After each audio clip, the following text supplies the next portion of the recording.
Hello everyone and welcome back to another Megami tensei video. In this video I will be discussing an important matter and that should really be addressed already because it's been a long time. I know it's gonna sound quite crazy to you, but Aleph is not the strongest Shin Megami Tensei protagonist.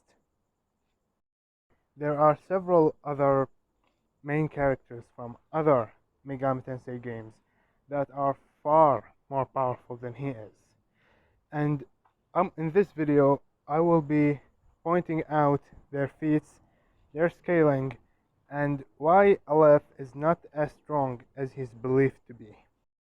Note, a very important note in fact, is that I do not hate Aleph at all. If you want to rate my hate for Aleph, use negative numbers. It'll make your life a whole lot easier. The point is, I don't hate Aleph at all. There's literally no despise in my heart for this character. In fact, when I first found out about Aleph, I found to be the quite interesting character. This video is meant to exploit the hype he gets. Some people always claim that he's underrated when it comes to his power within the Megami Tensei franchise, but I personally say after that. He is probably the most overranked character in the entire franchise. No joke. He's probably the most overhyped character in the entire franchise, not main character. The character in the whole franchise, including the major and the minor characters. Once again, that is merely talking about his power, his ability, his direct combat capabilities, not him as a character. I'm not targeting his design, I'm not targeting his personality, I'm not targeting his importance in the story.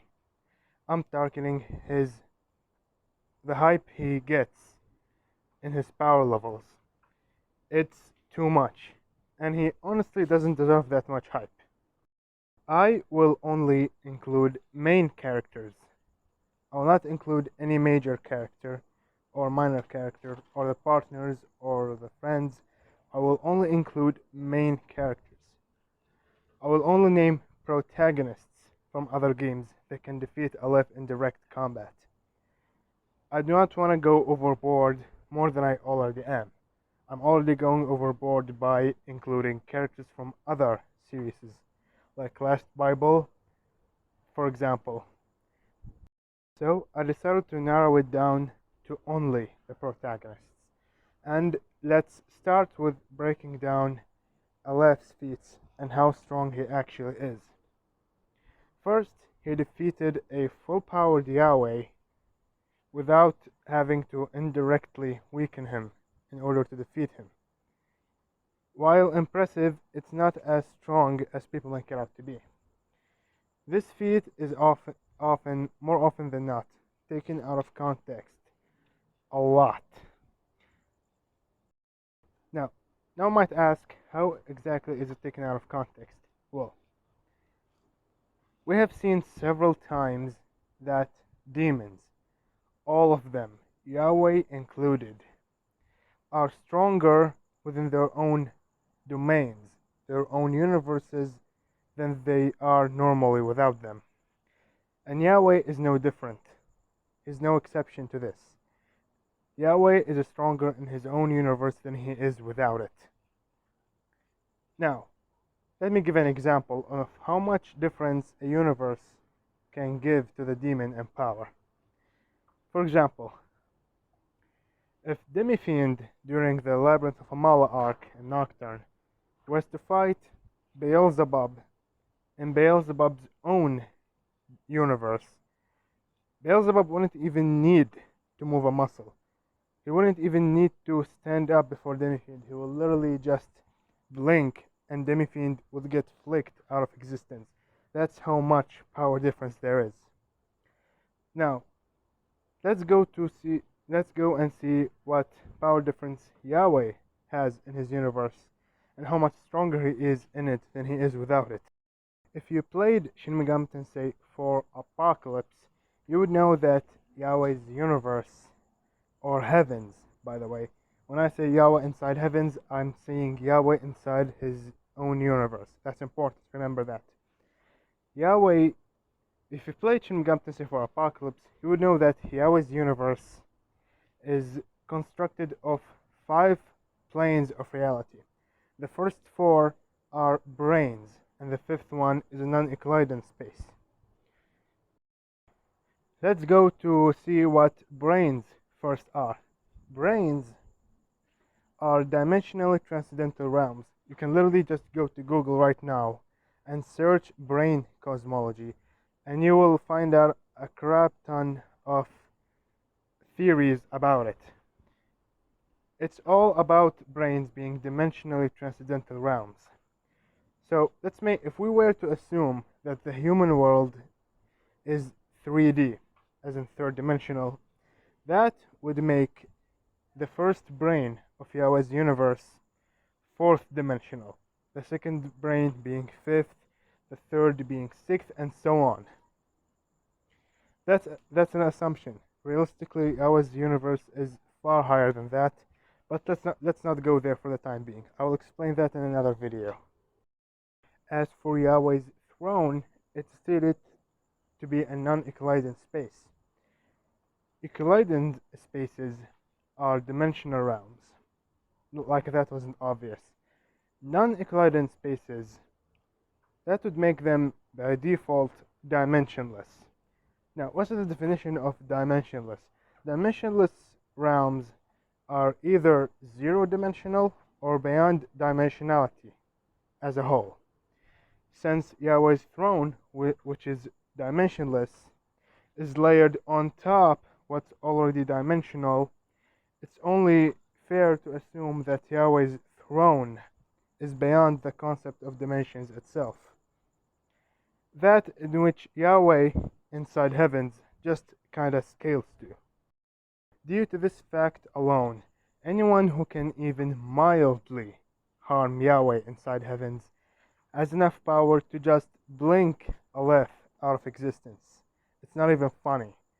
If they want, anyone who can scratch Yahweh inside heavens can legitimately kill Aleph with a fart. It's not even funny. I'm being serious right now. And yes, that includes Nanashi's friends. Yes, Nevar can one-shot Aleph. Yes, Asahi can kill Aleph with a fart. Yes, all of them can. Now, let's go over to what main characters that can scale up to Yahweh inside heavens and above him as a whole.